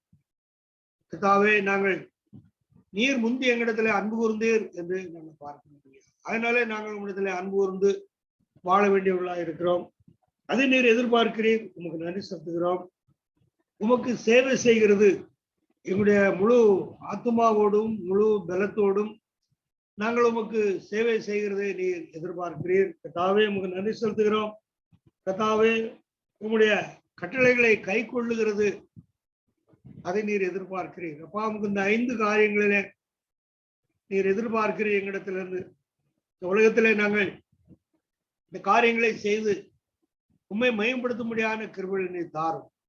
செய்தி கொடுத்த உமது மகனை நீர் இந்த நாளில் வல்லமையாய் பயன்படுத்தின அப்படினால் உமக்கு நன்றி செலுத்துகிறோம். தொடர்ந்து அவரையும் குடும்பத்தையும் அவருடைய ஊழியங்களையும் நீர் ஆசீர்வதிக்க முடியாது ஜெபிக்கிறோம். கோடம்பாக்கம் திருச்சபைக்காக நாங்கள் ஜெபிக்கிறோம். இந்த ஜூம் இணைப்பை எப்படியாக நாங்கள் கர்த்தாவே இணைந்து கேட்கும்படியாக ஆவிக்குரிய வாழ்க்கையிலே நாங்கள் ஒருபடி முன்னேறும்படியாக இந்த செய்திகளை நீர் கர்த்தாவே இந்த ஜூம் மூலமாக எங்களுக்கு கேட்கும்படியாக கிருபை கொடுப்பதற்காக ஸ்தோத்திரம் செலுத்துகிறோம். தொடர்ந்து ஆசீர்வதியும். இந்த இணைப்பிலே நாங்கள் கர்த்தாவே எந்த தடை இல்லாமல் நாங்கள் கேட்கும்படியான கிருபைகளை தந்ததற்காக ஸ்தோத்திரம். தொடர்ந்து ஆசீர்வதியும். பாடல் பாடின கர்த்தாவே, தேவ செய்தி கொடுத்த யாவரையும் உடைய கரங்களில் இந்த இணைப்பில் இணைந்த யாவரையும் நீர் ஆசீர்வதிக்கும்படியாக நாங்கள் ஜெபிக்கிறோம். இந்த கரங்களில் ஒப்புக் கொடுக்கிறோம். ஆசீர்வதியும். கர்த்தாவே, விசேஷமாக எங்களுடைய சோரன் சந்தோஷ் ஜான்சன் அவர்களுக்காக ஜெபிக்கிறோம். அவர்களையும் அவருடைய குடும்பத்தையும் அவர் செய்கிற ஊழியங்களையும் ஆசீர்வதிக்கும்படியாக ஜெபிக்கிறோம். உடைய திருநாமத்தை நீர் மயப்படுத்தும். எங்களுடைய ஜெபம் கேட்டதுக்காக ஸ்தோத்திரம். துதிகன மகிமையெல்லாம் உமக்கே செலுத்துகிறோம். கர்த்தரும் அருமையுமாகிய இயேசு கிறிஸ்துவின் விலையேறப்பட்ட நாமத்தில் ஸ்தோத்திரத்தோடு வேண்டிக் கொள்கிறோம். ஜீவனுள்ள நல்ல பிதாவே. ஆமென். ஆமென். Amen. May the love of grace of the Lord Jesus Christ, the love of God the Father, and the fellowship of the Holy Spirit be with each one of us now and forevermore. Amen. Thank you, Brother Evangelist Jayapal from Sankaran Koil for the closing prayer. Now we are closing here. We thank all of you for joining us. Tomorrow is the 350th Kodambakkam Zoom Bible Study meeting. Please pray about it. May the good Lord be with all of us. God willing, we shall meet tomorrow evening at the same time. Till then, may the blessed Lord continue to lead us in fear, love, and so that we can serve and keep his commandments for the glory of God. Thank you.